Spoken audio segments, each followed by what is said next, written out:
Litteraturbørnehavens crowdfund. Hvorfor skriver gymnasieelever? Når man er blevet trukket igennem den ene dansk litterære analyse efter den anden, når litteratur efterhånden virker lige så opsat i skemaer og figurer som enhver matematikopgave, og når et tomt Word-dokument er blevet ensbetydende med begyndelsen på en lang og besværlig opgave. Hvordan og hvorfor bliver man så ved med at skrive? Hvorfor? Fordi det er det, der holder os kørende. Sådan er det bare.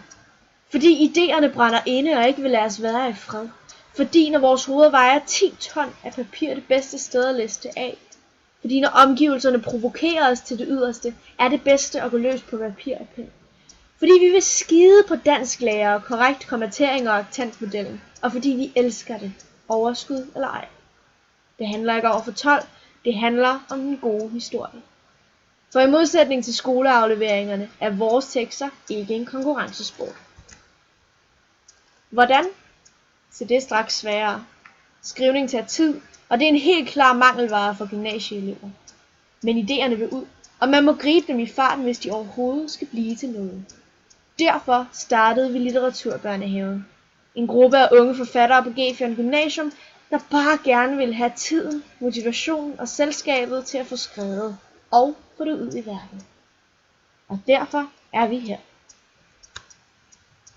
Vi vil udgive en tekstsamling med de tekster, som vi har skrevet individuelt og gennemgået sammen. Til det har vi brug for din hjælp. Hvis du støtter os med 60 kroner, får du en tekstsamling. Hvis du støtter os med 100 kroner, så signerer vi den.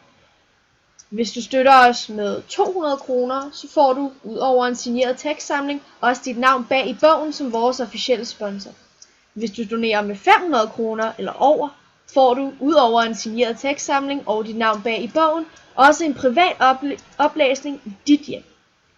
Vi har brug for 3.000 kroner i alt til at kickstarte projektet.